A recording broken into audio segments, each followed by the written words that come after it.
Bonjour, aujourd'hui on va sortir un petit peu de Photoshop pour aller voir ce qui se passe sur le marché de la photographie numérique. Alors en 2021, et puis bon, on essaiera de faire un peu de prospective, mais on va voir que l'avenir est vraiment incertain pour cette industrie. Alors, on va parler des ventes qui se sont cassées la figure, en l'occurrence à cause des smartphones. Bon là je ne vous apprends rien. Je vais juste vous donner l'indication des chiffres que j'ai été chercher. La source principale, c'est le CIPA, hein. C'est en fait un organisme qui est mandaté par Canon, Nikon, enfin toutes les marques japonaises, qui regroupe 95% des ventes, hein, puisque ce marché est dominé par l'industrie japonaise. Voilà. Alors on va même parler en yens à un certain moment. Alors avant ça, on va juste très rapidement, on va refaire la préhistoire, avant de voir la chute des ventes d'appareils photo qui a été causée par l'arrivée des smartphones qui sont devenus des photophones. Alors, avant la chute, on voit ici en jaune les ventes d'appareils à pellicule. Donc on voit bien que c'était un marché qui était relativement tranquille, hein. Là, on est en milliards d'euros, qui c'est 2 milliards, 3 milliards d'euros. Et puis, bien, à la fin des années 90, arrive le numérique et la courbe jaune va jusqu'à s'éteindre en 2005. Dans le même temps, formidable croissance des appareils photo numériques. Et donc ça c'était avant la chute. Alors, avant de vous parler de la chute et des difficultés de cette industrie, je vais vous rassurer en vous disant que effectivement la photo va bien. On n'a jamais autant fait de photos sur la planète. On en fait des quantités astronomiques, principalement bien sûr avec les smartphones. 85% par les smartphones, environ 5% avec les tablettes. Donc on a 90% des photos qui sont réalisées avec ce type d'appareil. Et les appareils photo numériques, les appareils photo digitaux, eh bien, ne représentent plus que 10% de la production d'images. Alors voici une courbe qui est intéressante à plus d'un titre. On voit en 1951 que c'est un marché très très confidentiel. Là, on est en millions d'unités vendues. On est proche de zéro, hein. Dans les années 70, les Français s'intéressent, enfin les Français, le monde entier s'intéresse à la photographie. C'est un marché qui est soutenu par une amélioration du pouvoir d'achat, la classe moyenne qui émerge, etc. Les appareils sont abordables, et donc entre les années 70 et 80, on voit quand même une accélération des ventes d'appareils photo, mais je dirais d'une manière assez raisonnable. Il faudra effectivement attendre les années 90 pour voir s'envoler le marché, et alors là, l'apparition des appareils photo numériques, et le marché s'envole jusqu'en 2010 à 121 millions d'unités, pour connaître ensuite une dégringolade phénoménale de 10 fois la mise. Et aux alentours de 2018, on ne vend plus que 18 millions d'appareils. On va voir que la chute continue encore jusqu'en 2021. Donc, ces achats de caméras, caméra au sens anglo-saxon, hein, caméra veut dire appareil photo, la chute est de 84% entre 2010 et 2018. C'est un crash industriel incroyable dont vont souffrir toutes les marques qui sont positionnées sur ce segment. À cela, il faut ajouter le Covid. Donc là, vous avez en 2018 en vert les ventes. En 2019, ça chute. En 2020, ça chute. Et ça chute d'autant plus que le Covid vient s'en mêler. Ça, ce sont pour les appareils, les boîtiers en l'occurrence. Et pour les objectifs, c'est la même chose. Alors, on va s'intéresser beaucoup aux objectifs parce que c'est un peu le segment à forte marge, hein. C'est-à-dire que c'est le produit associé à la vente d'appareils photo. Et là, pareil, les ventes s'écroulent avec le Covid. Alors, ce graphique est intéressant à plus d'un titre. On voit donc en 2003 les ventes de compacts qui dominent le marché. Et puis petit à petit, les objectifs interchangeables prennent leur place. Voilà, jusque dans les années 2010, avant la chute. Voilà. Et à aujourd'hui, en 2020, les compacts représentent moins de la moitié, hein, puisqu'ils représentent 4 millions d'unités vendues. Et les appareils objectifs interchangeables représentent 5 millions d'unités. Donc on est passé sous la barre des 10 millions en 2020. Voilà. Donc un formidable changement du marché, à la fois sur le type, la gamme. Hein, on est plutôt en train de se positionner sur du haut de gamme, moyen haut de gamme. Et le bas de gamme s'est écroulé au profit évidemment du smartphone ou photophone. Alors, dans le même temps, bah, évidemment, les prix repartent à la hausse. Donc en 2003, alors là on est en yens, hein, ne vous affolez pas sur le prix moyen des compacts et des objectifs interchangeables. Tout de suite en yens, c'est impressionnant. Alors je ne l'ai pas traduit, hein, parce qu'on va juste observer la variation des prix. Donc en jaune, vous avez la courbe des appareils compacts. En orange, la courbe des objectifs interchangeables. Vous voyez, et on voit, alors c'est le prix moyen, hein, donc des deux appareils. Et on voit une baisse des prix, puisqu'il y a du volume. Hein. Jusqu'en 2010, les prix baissent, c'est normal. C'était donc une stratégie de volume. On vendait plus d'appareils à moins grande marge. Mais comme le marché s'est inversé, c'est-à-dire qu'on vend moins de volume, eh bien, petit à petit, les prix repartent à la hausse. Et là, maintenant qu'on est sur un marché de niche, hein, puisque on va le voir un peu plus loin, il y a de moins en moins de consommateurs d'appareils photo à objectifs interchangeables et compacts, eh bien, les prix vont continuer à augmenter. Alors, nous sommes donc dans l'ère du photophone. Hein. Donc, en 2011, il y avait moins de 30% des smartphones qui possédaient un appareil photo. À aujourd'hui, 100% hein, des téléphones possèdent un appareil photo. En 2015, on était arrivé à 93%, mais à aujourd'hui, plus aucun appareil, aucun téléphone n'est livré sans appareil photo. Alors, dans le même temps, je vous ai mis en bas les possesseurs de smartphones dans le monde. Hein. Il y en avait 1,57 milliard en 2014. Il y en a 2,87 milliards en 2020. Donc vous voyez, le téléphone est en conquête de la planète, sachant que nous sommes environ 7 milliards sur la planète. Il y a encore du grain à moudre sur la partie smartphone. Donc les consommateurs, bah, ça vous connaissez ça mieux que quiconque. Hein. Vous le voyez tous les jours dans la rue. Ce sont des photos qui sont appelées computationnelles. Alors ça veut dire quoi computationnel? C'est-à-dire que le fait que la photo soit devenue de plus en plus facile, computationnel, hein, grâce à l'ordinateur qui est à l'intérieur, grâce au prix de la photo qui a fortement chuté, eh bien, on ne fait plus de photos de paysages, hein, ce sont des photos de selfie en grande majorité. Et c'est une photo qui consacre le moment présent et qui est partagée en ligne sur les réseaux sociaux. Donc ça, pour vous, rien de nouveau.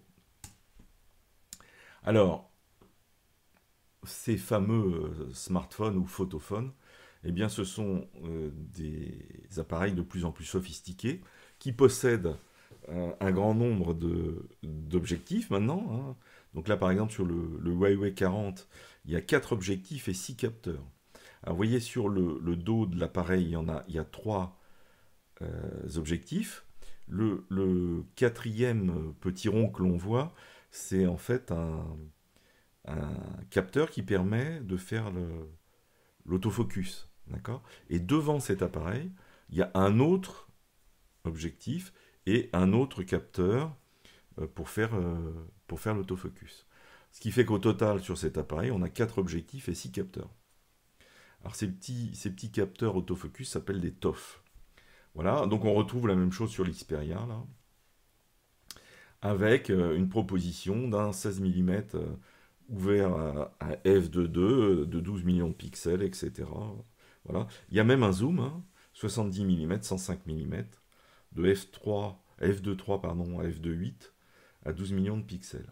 Ce qui est remarquable, hein, c'est qu'en fait, l'image de marque des grands faiseurs d'objectifs, que sont Leica d'un côté et Zeiss de l'autre, bah, apparaissent comme la garantie de qualité, hein, sur les deux appareils.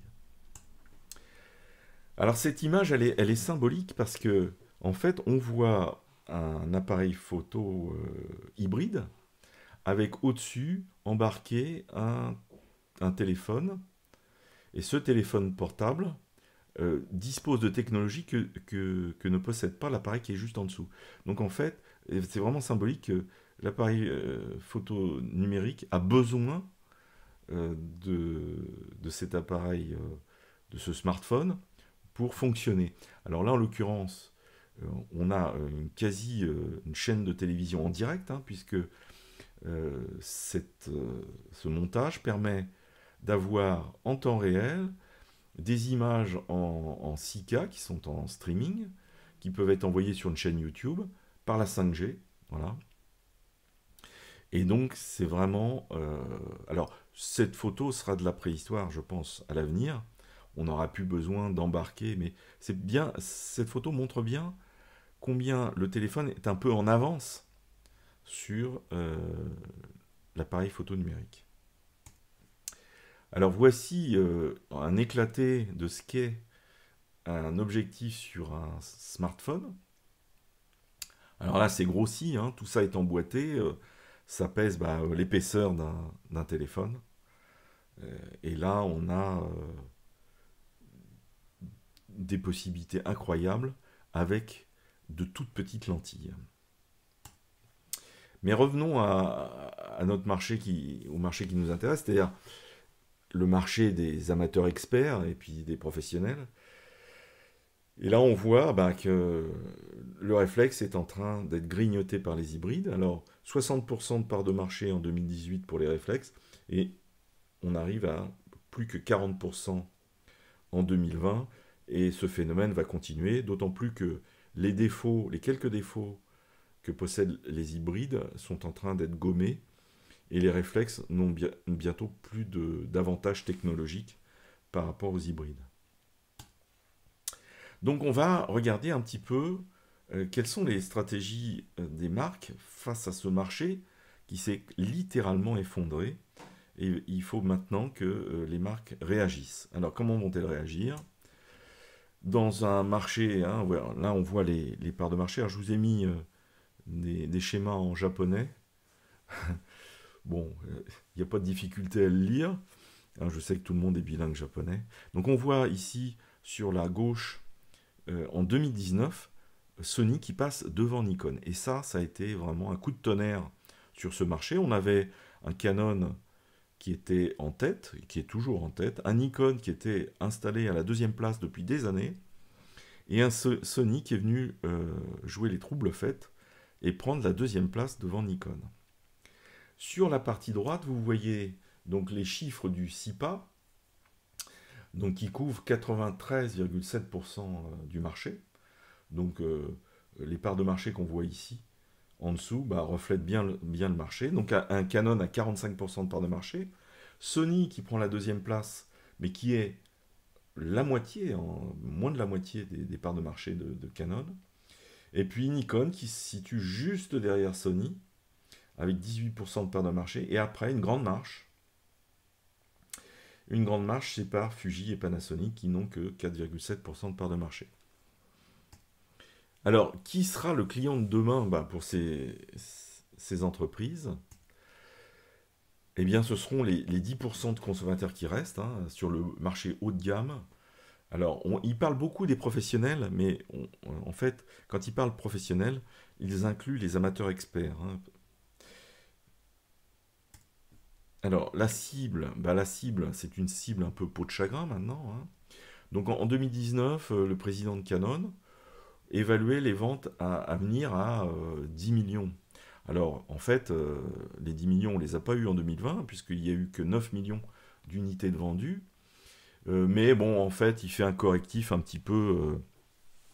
Il pourra faire un correctif du Covid, hein. Il y aura peut-être allez, un gros 10 millions d'unités qui seront en vente dans les années à venir.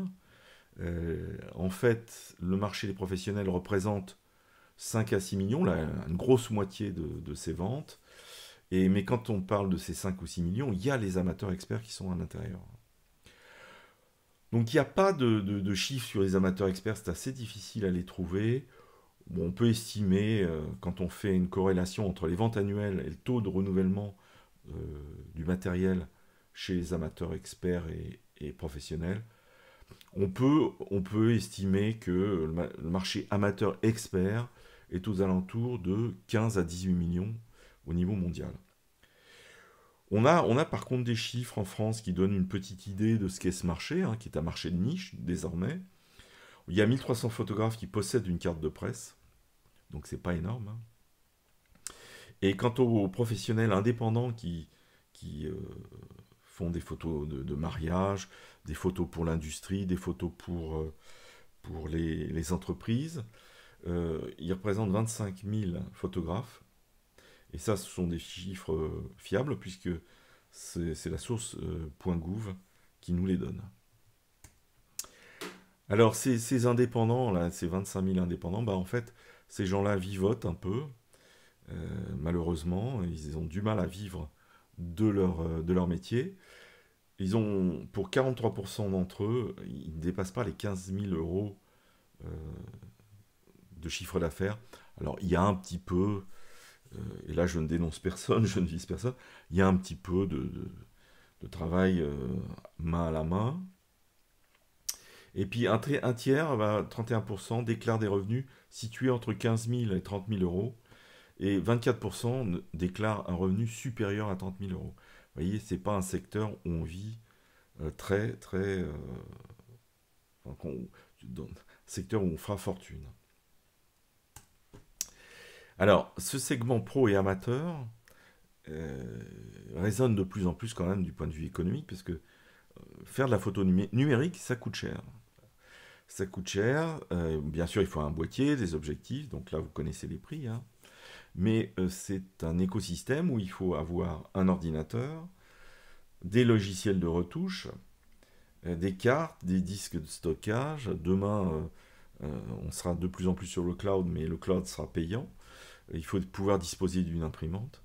Donc ce secteur-là, et on a vu aussi les revenus des indépendants, hein, ce secteur-là va regarder de plus près à renouveler son matériel, sachant qu'on est arrivé à peu près à maturité de qualité correcte avec le matériel existant.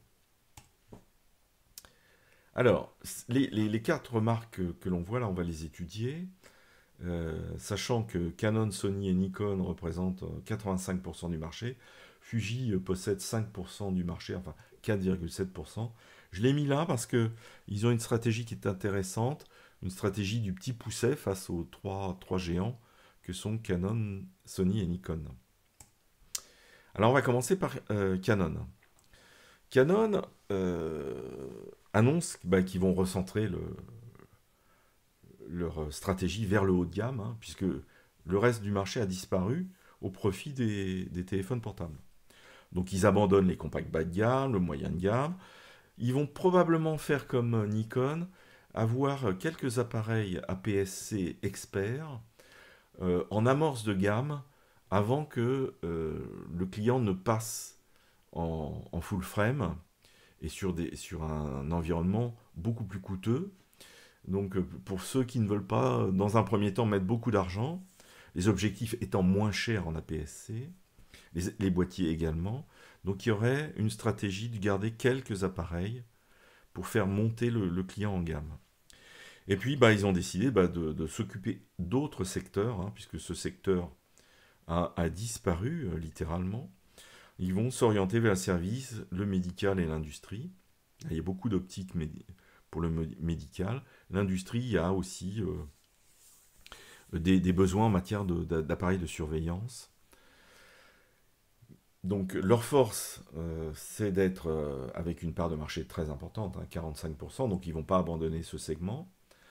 Ils ont par ailleurs des segments connexes, hein, les imprimantes, les scanners, ils font de l'optique, des systèmes pour l'industrie. Donc ils vont se renforcer sur les autres secteurs et garder ce secteur en niche. Euh, Ils ont une faible dépendance par rapport aux capteurs Sony. Alors, on va voir que d'autres sont très dépendants des capteurs Sony. Sony dominant ce marché des capteurs. Canon produit ses propres capteurs. Il a fait par le passé appel à Sony pour équiper quelques appareils. Mais là, je pense que là, c'est terminé. Ils ont fini de flirter avec Sony. Sony qui les agresse, hein, littéralement sur ce marché. Les faiblesses de Canon, bah, c'est qu'ils ont eu à faire un tango, hein, pendant 10 ans, là, où en fait, ils ne se sont pas tournés directement vers les hybrides. Ils n'ont pas voulu contrarier un peu le marché de la clientèle réflexe. Mais là, maintenant, c'est terminé, hein. Donc, depuis 2018, ils ont sorti des appareils hybrides. Voilà, mais en fait, les premiers appareils hybrides sont sortis en 2008 avec Panasonic et Olympus. Donc ils ont pris 10 ans de retard, hein, sur ce sujet.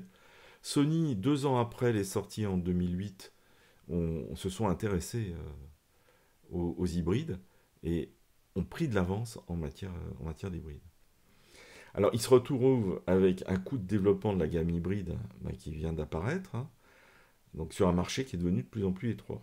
Les bénéfices se sont cassés la gueule. En 2020, ils ont pris moins 80%. Et alors donc, le PDG de Canon, hein, admettait que Canon était en retard en matière d'innovation.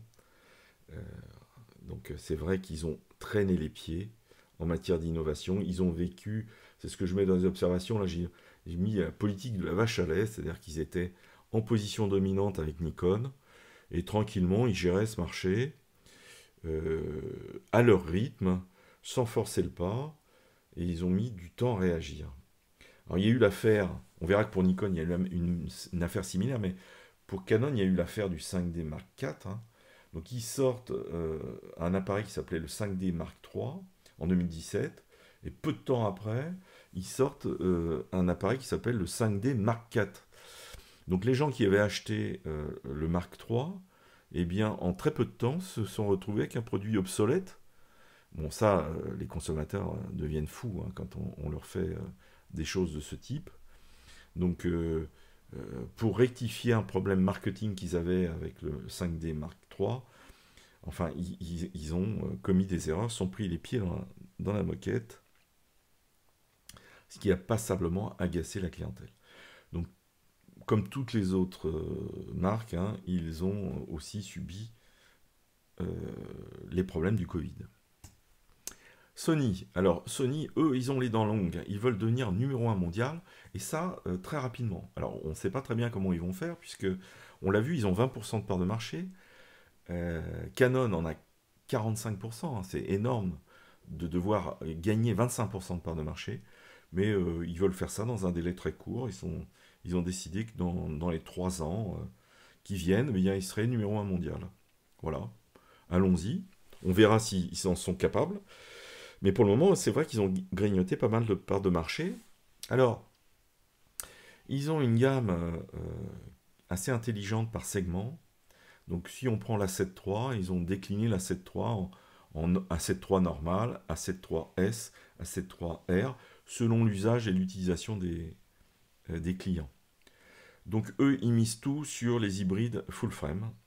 Ça va être leur cheval de bataille. Ils ont décidé d'investir des milliards dans la recherche et développement. Ils possèdent la technologie des capteurs, ça c'est un avantage énorme. Et ils sont pionniers dans les hybrides, hein, avec Olympus et Panasonic. Voilà. C'est une entreprise, comme vous l'avez vu, qui fait 117 000 salariés, qui a une diversification forte. Donc ils ont vraiment les reins solides.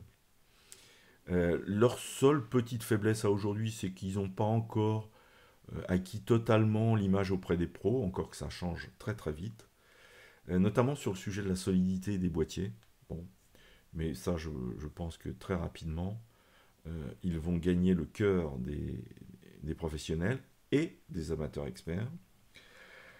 Alors, leur faiblesse, c'est toujours que les canonistes et les nikonistes sont très très dépendants de leur marque, parce qu'on ne change pas son parc, on ne change pas son boîtier et ses objectifs comme ça, sans que ça fasse un gros coup au cœur, ou plutôt au porte-monnaie.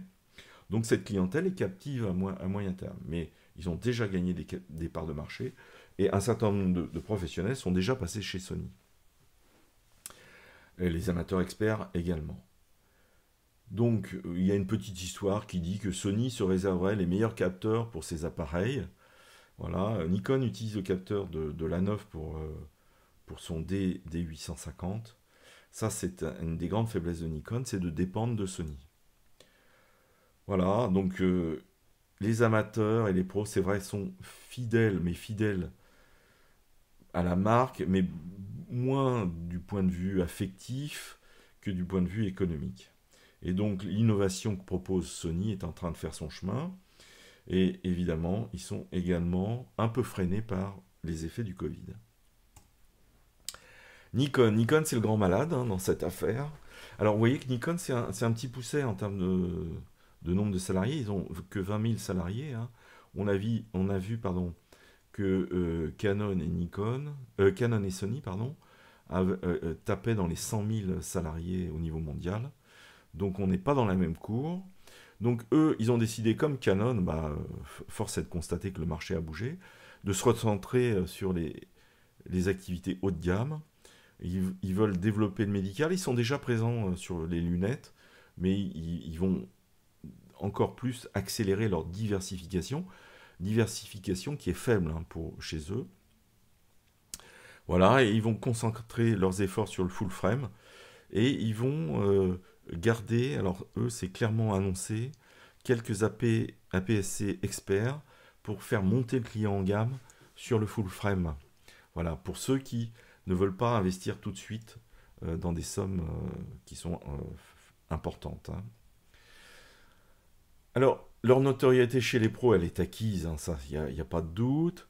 Ils ont une gamme optique très importante, ils ont des savoir-faire en matière optique qui sont très importants, mais ils vont devoir faire face à de grosses difficultés. Ils ont une santé financière qui a été fortement impactée, puisqu'ils sont très présents, ils n'ont pas beaucoup d'autres ressources de revenus que le marché des appareils photo numériques. Le résultat net est à la chute, évidemment. Et ils ont entrepris une restructuration du département Imaging. Voilà. Donc, ils vont diminuer le nombre de salariés, clairement. Et leur structure, petite taille d'entreprise, face aux deux gros faiseurs que sont Sony et Canon, eh bien, ça va être la grande question. C'est comment Nikon va s'en sortir face à toutes ces difficultés. Ils ont mis du temps, alors comme Canon, à venir sur les hybrides. Donc ils ont sorti le Z6, puis alors très rapidement ils ont sorti le Z6 V2. Bon, ils sont dépendants de Sony en matière de capteurs, donc tout ça ce sont des faiblesses. On voit bien que c'est un peu la panique chez Nikon. Ils ont perdu leur deuxième place sur le marché, donc au profit de Sony, après des décennies où ils étaient installés confortablement sous Canon. Voilà, le premier hybride qu'ils ont sorti en 2008, donc voilà, en 2018, alors que Panasonic et Olympus avaient sorti en 2008 leur premier appareil. Voilà. Alors on va s'intéresser maintenant aux petits poussets Fujifilm. Alors eux, ils ont décidé de se positionner comme le fabricant d'appareils APS-C hybride expert. C'est-à-dire qu'ils ne touchent pas du tout au full frame.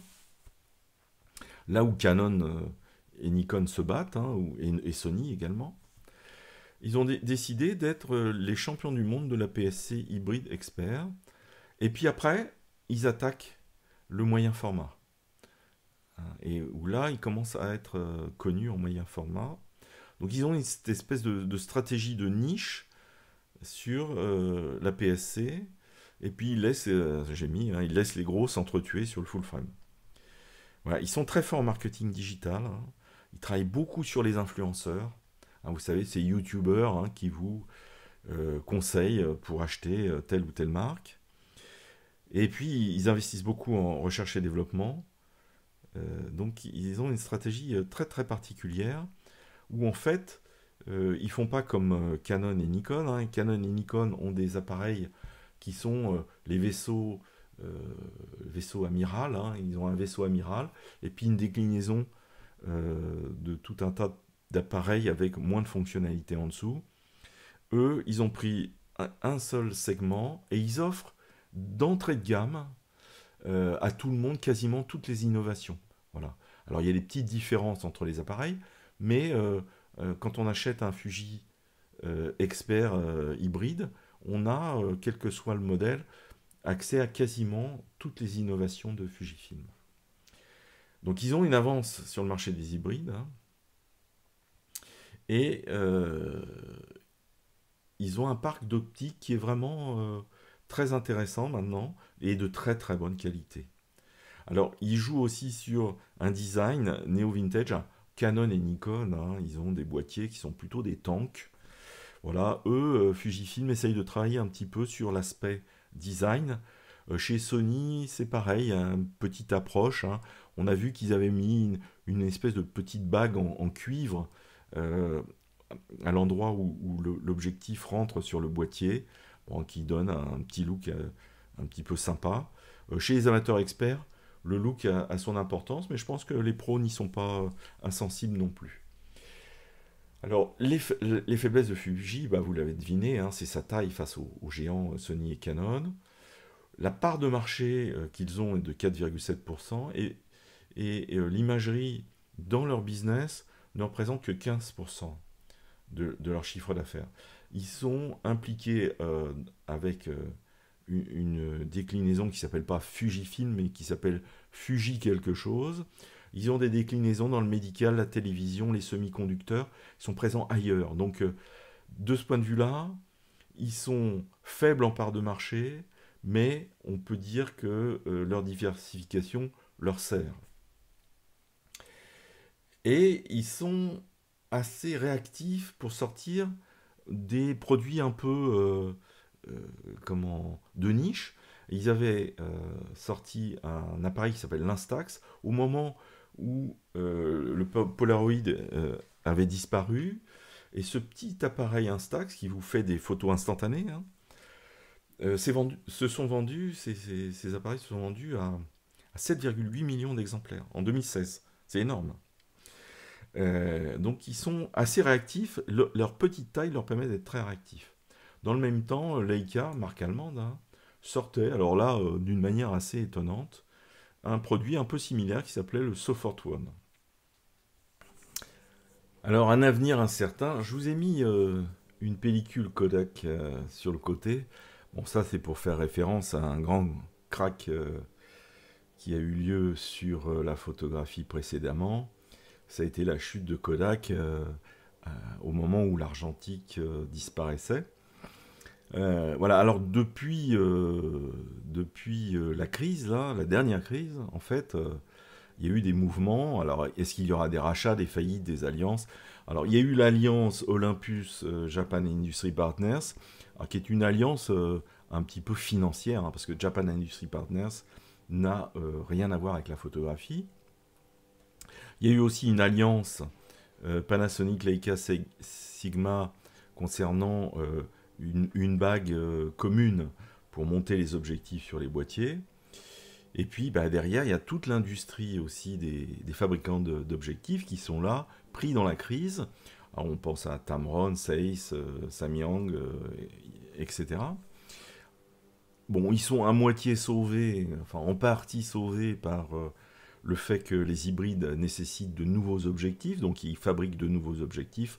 Enfin, ça compense partiellement la perte qui a été enregistrée. Sony, l'empereur des capteurs, maître du jeu, 44% de part de marché, derrière Samsung avec 32%, même si Samsung n'adresse pas le marché de la photo à proprement parler, il adresse plutôt les téléphones. Alors Sony aussi adresse les téléphones, mais Samsung est devant en matière de téléphone par rapport à Sony. Et si on regarde sur le côté gauche, là, on voit en cinquième position Canon. Mais entre les deux leaders, Sony et Samsung, Canon est vraiment très très loin en termes de production de capteurs. Alors, l'actualité et la prospective. Alors, il y a plein de choses qui se disent et peu de choses qui aboutissent d'ailleurs. Alors là, je vous ai mis deux photos qui résument bien ce qui s'est passé. En 2000, Sharp sortait le premier téléphone avec un appareil photo, qu'on voit ici sur la gauche. Voilà, tout le monde se moquait de cette histoire, hein. Mettre un appareil photo sur un téléphone, enfin, ça paraissait étrange.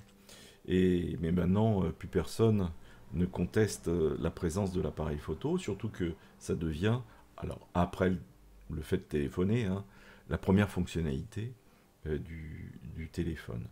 Et puis de l'autre côté, je vous ai mis en 2017, une société Lightesi sortait ça c'est un téléphone, hein, ce que vous voyez, sortait un téléphone avec 16 capteurs, voilà, qui faisaient tous aux alentours de 12 millions de pixels. Bon, c'est un gadget, hein, évidemment. Alors, on va reprendre un petit peu de recul de nouveau et on va regarder un peu ce qui s'est passé. Donc, il y a eu l'ère argentique, hein, 1839-1981, l'ère électronique avec le numérique, hein, de 82 à 2014, et là maintenant on rentre dans l'ère informatique, où là les appareils photo vont être gavés d'algorithmes et d'intelligence artificielle, et ça, ce phénomène a commencé aux alentours des années 2000-2015. Alors, les grandes nouveautés, c'est plutôt des pistes, hein. Alors, il y a le graphène. Alors, partout, tout le monde parle du graphène comme étant l'avenir de la photographie sur un certain nombre d'aspects. D'abord, les coques des appareils pourraient être en graphène, la batterie, les électrodes seraient en graphène, et puis les capteurs également. Alors, l'avantage du graphène, c'est qu'il est très léger, il est très résistant et il est conducteur. Donc tout ça intéresse le boîtier, le boîtier photographique. Concernant la connectivité, là, vous l'aurez compris, hein, il y a aussi beaucoup de progrès à faire, parce que pour le moment, c'est quand même relativement anecdotique sur l'appareil photo. Alors que sur le téléphone, vraiment, il est hyper communicant. Alors, les défauts des hybrides, on les connaît, et c'est ce qui sépare encore le réflexe de l'hybride, c'est que le rolling shutter, qui est cette espèce de déformation de l'image que l'on trouve notamment avec un Nikon Z7 là, que l'on voit, où on voit les rayons, vous voyez, qui sont courbes. Bon, le Sony Alpha 1 qui vient de sortir a réglé presque le problème. Il y a encore quelques petits défauts sur l'image, mais globalement, ça va être réglé. Le blackout, qui était aussi un des inconvénients des hybrides, ça va disparaître. Hein, c'était au moment où on prenait l'image, le viseur électronique passait en noir, le temps que l'image charge sur la carte SD. Bon, tout ça, c'est gommé. Donc là, maintenant, on se retrouve avec un appareil hybride qui est parfaitement performant par rapport au réflexe, et plus performant puisqu'il permet d'autres fonctionnalités. La contrainte écologique, elle va modifier pour nous un petit peu le rapport avec les constructeurs, c'est-à-dire que les constructeurs ont maintenant l'obligation de se préoccuper d'écologie, bien sûr, d'éviter l'obsolescence programmée, parce qu'ils en ont beaucoup joué, beaucoup d'appareils qui sortent très rapidement, etc. Donc on présuppose que les sorties de nouveaux appareils vont se ralentir dans les années qui viennent. En revanche, les prix vont continuer de grimper, ça ne fait aucun doute. Alors, l'autofocus, c'est un des éléments qui nécessite une attention particulière, parce que les progrès sont relativement récents. Alors, le suivi des yeux, le suivi d'un sujet. Donc là, ils sont en train d'étudier comment on peut suivre les animaux à travers les branchages. Et Canon vient de sortir un appareil où l'œil, l'iris du photographe permet de piloter l'autofocus. C'est-à-dire que l'autofocus va suivre l'endroit où se positionne l'iris. Voilà. Donc ça, on n'a pas testé encore. L'appareil vient de sortir. On va voir ce que ça donne. Les objectifs. Alors, les objectifs, par rapport au poids et l'encombrement, hein, qui posent problème à pas mal de consommateurs, euh, les objectifs vont vraisemblablement diminuer de taille. Alors, par des simplifications des formules optiques, hein, moins de lentilles, grâce aux algorithmes, hein, et à l'informatique embarquée. Donc, on aura de plus en plus d'informatique embarquée dans l'appareil photo, et on aura de moins en moins de lentilles, hein. L'objectif, c'est de diminuer les formules optiques, hein, les formules optiques qui peuvent contenir 14-15 lentilles à l'intérieur d'un tube. Alors, un des signes aussi de cette volonté de réduire l'encombrement, c'est le retour des pancakes. Alors, le pancake, c'est un petit objectif extra plat qui existe depuis très longtemps, hein. Et Canon, pour les hybrides, ressort ce format-là parce que ça, c'est une demande des consommateurs d'avoir des objectifs de plus en plus petits. Voilà. Alors, à moyen terme ou à long terme, euh, la science-fiction dit que le prochain appareil ressemblera à celui-ci. C'est-à-dire que ce sera un objectif plat panoramique. Voilà. Alors, la photo que vous voyez, là, c'est un montage, hein, que j'ai fait, mais ça pourrait ressembler à ça, sachant qu'il y a un groupe Rambus Lab qui a réussi à mettre des lentilles microscopiques au niveau du capteur qui remplacent les objectifs. Voilà. Et on verra également que l'autofocus va aussi se positionner au niveau du capteur. Voilà. Alors, la vraie démarche pour les constructeurs, elle est à la fois de satisfaire le client, mais aussi de réduire les coûts. Ce type d'appareil ce sera beaucoup moins coûteux, moins lourd, moins encombrant, plus mince, et puis il consommera beaucoup moins d'énergie. Alors les capteurs c'est toujours la guerre des mégapixels, ça continue. Alors on entend toutes sortes d'annonces. Sony en 2019 qui nous présente un 100 gigaoctets une résolution qui fait 12 288 par 8000.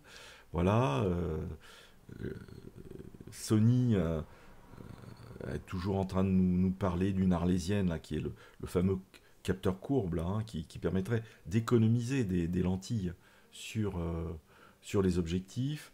Bon, ça a commencé en 2008, à aujourd'hui, on est 13 ans après, il s'est toujours rien passé en la matière. Ça avait été découvert par une université américaine.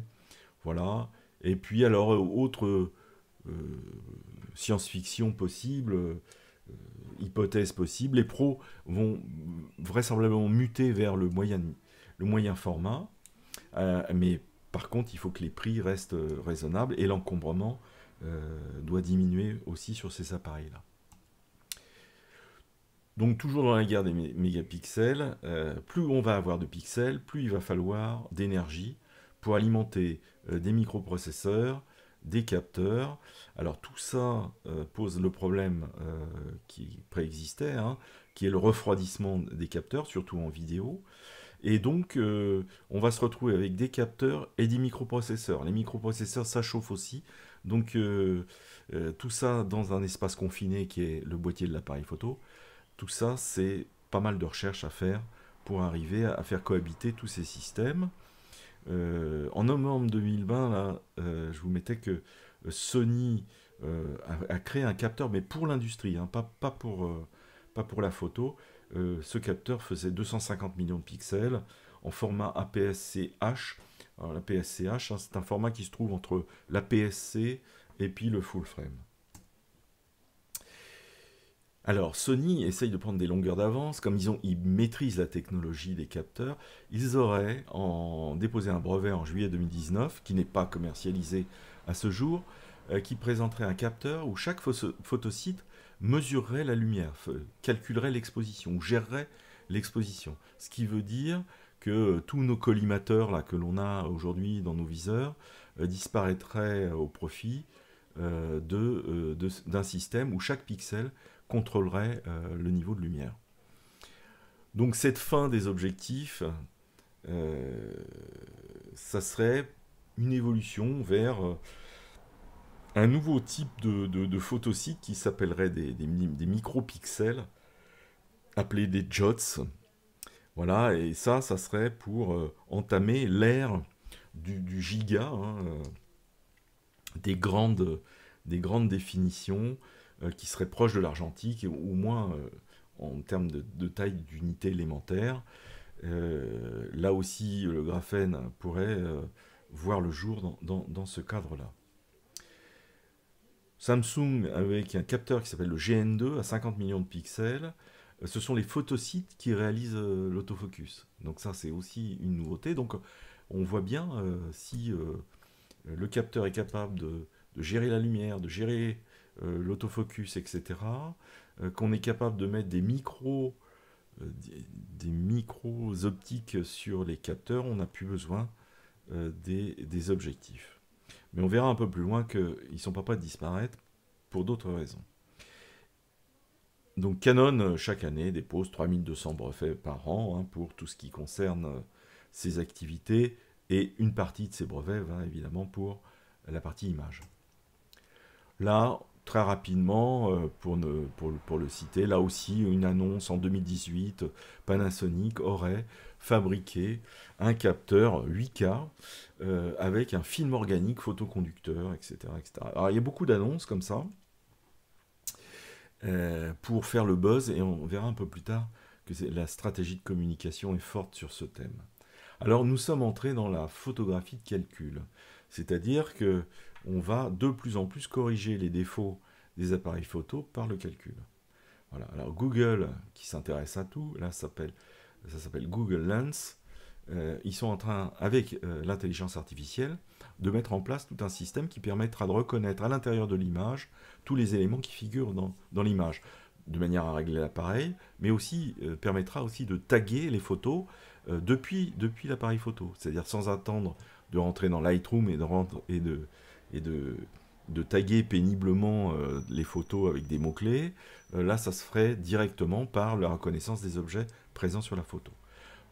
De toute manière, toutes ces recherches et ce développement démarrera toujours maintenant par rapport au smartphone. C'est-à-dire que le smartphone, c'est l'instrument phare de toute cette industrie, et l'appareil photo numérique bénéficiera des avancées, mais qui sont des avancées d'abord calculées pour le smartphone. Alors en 2015, l'Harvard School, ils ont réussi à créer une lentille plate.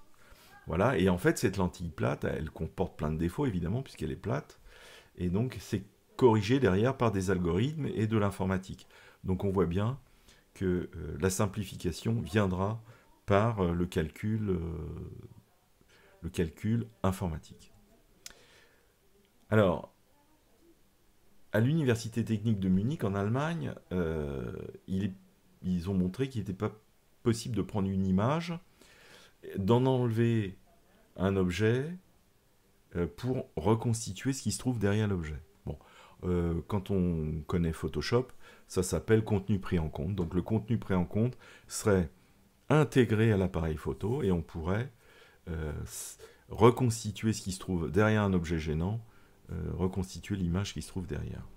Bon, et cette technique permettrait également de calculer et de mettre à disposition du photographe des profondeurs de champ, c'est-à-dire de pouvoir avoir plus de profondeur de champ, d'ouverture possible, et d'avoir une profondeur de champ totale voilà, à disposition. Alors, le viseur optique traditionnel, qui est à 100%, il sera à 100% plus demain avec le viseur électronique. Pour le moment, le viseur électronique est un peu moins qualitatif que le viseur traditionnel, mais à terme, cet aspect sera gommé et l'appareil hybride disposera d'une visibilité parfaite du sujet visé. Alors, le marketing des annonces, ça je vous en parlais un petit peu avant. Ça, c'est assez hallucinant. Ils n'arrêtent pas d'annoncer des choses qui ne se passeront pas, ou qui se passeront peut-être, mais on ne sait pas quand. Là, en l'occurrence, en 2010, Canon annonçait l'appareil révolutionnaire, qui devait être construit aux alentours de 2020, et aujourd'hui, en 2021, cet appareil n'a jamais vu le jour. C'était un espèce d'appareil qui prenait une série de photos, comme aurait pris une caméra vidéo, et après, le photographe choisirait le cliché qui lui convient. Alors, toujours dans le même registre du marketing des annonces, Voilà, en 2016, Sony qui nous annonce que l'œil sera l'appareil photo de demain. Donc, ils font référence à une lentille. Cette lentille, elle est extraordinaire puisque elle a un objectif, bien sûr, mais un capteur, une unité de stockage, il est communicant sans fil, il y a une antenne, enfin, etc. Bon, 2016, on est 5 ans après, tout ça n'est toujours pas sorti. En fait, cette stratégie consiste simplement à vendre des appareils photo, ceux qui sont déjà en place, c'est-à-dire en montrant que la marque est sur la créativité, est sur la recherche, elle est une avance technologique par rapport aux autres, etc. Et qu'il serait bon d'acheter plutôt leur appareil, puisque l'avenir est prometteur avec eux, plus qu'avec les autres. Voilà. Et ça permet de maintenir la marque comme ça, en éveil auprès des consommateurs, relayé par les youtubeurs, qui ne manquent pas de vanter les avantages des uns et des autres, sous rétribution, soit de matériel, soit financière. Alors voilà encore une autre annonce qui a été faite en 2021, donc ça c'est tout frais, c'est toujours pour la rumeur, pour le buzz. On ne sait pas très bien à quoi correspond ce dépôt de brevet, mais enfin on voit un schéma où il y a une espèce d'objectif, où il y a 5 objectifs en fait, sur une espèce de capsule. Chaque objectif visiblement est censé prendre une image. Cette image pourrait être additionnée pour faire de la haute définition, que sais-je. Et également, on pourrait imaginer qu'il y a des profondeurs de champ qui sont prises à chaque fois sur chaque objectif pour reconstituer une profondeur de champ optimale, etc. etc. Bon, cet appareil verra ou ne verra pas le jour, on n'en sait rien, mais en attendant, ça fait le buzz. Alors ça, c'est ma petite provocation sur le juste prix. Là, je vous ai mis un objectif plutôt haut de gamme, hein, bien sûr. Et je résume cet objectif en un objet simple, qui est un petit moteur électrique, des bouts de verre polis, du plastique, du métal, une technologie qui a 100 ans, bref, un objectif. Et cet objectif, ce bout de métal et ces quelques bouts de verre, est vendu entre 1600 € et 2500 €. Voilà. Et donc j'ai mis l'équivalent de ce qu'on peut acheter pour la même somme. J'ai mis également le revenu moyen en France. Vous comprendrez que ces produits sont vendus probablement au-delà de ce qu'ils valent réellement, et les marges sont extrêmement confortables. Le budget moyen d'un amateur est de 5 à 6 000 €, qu'il va renouveler, alors en partie ou en totalité, tous les 4 ou 5 ans. Alors cette vache, cette poule aux œufs d'or, plutôt que cette poule aux œufs d'or, ce sont les objectifs. Les objectifs qui, à mon sens, ne sont pas prêts de disparaître. Alors là, ça c'est moi qui mouille la chemise sur le sujet. On va continuer à vendre des objectifs parce que ça rapporte énormément. Alors, ils vont évoluer en taille, en dimension, ils vont évoluer aussi en nombre de lentilles, en encombrement, bref, mais ils vont toujours exister sur ce marché qui est, je le rappelle, en oligopole, hein. Il n'est pas en monopole puisqu'il y a plusieurs marques, mais enfin bon, il y a 3 marques qui se partagent le marché. Ces marques sont toutes d'origine japonaise. Alors je n'accuse personne, mais visiblement, jusque-là, on s'est quand même confortablement bien assis sur ce marché, au détriment, à mon avis, du consommateur. Voilà, ça c'était mon petit coup de gueule par rapport au prix, vous l'aurez compris. Et j'en ai terminé avec cet exposé de ce marché qui a vécu une période extrêmement difficile depuis 10 ans. Tout n'est pas réglé, il y aura peut-être des morts, on ne sait jamais, il y aura des rachats, des faillites, le film va continuer, et peut-être que si l'on regarde cette vidéo dans 4 ou 5 ans, on s'apercevra que tout ce que j'ai raconté sur l'avenir de la photo n'a pas eu lieu. Voilà, parce que la prospective est extrêmement difficile, en ce sens que les entreprises là sont un petit peu pris de court concernant ce marché qui s'est totalement effondré. Voilà, j'en ai terminé pour cette vidéo. Je vous remercie beaucoup et je vous souhaite une bonne fin de journée. À bientôt. Au revoir.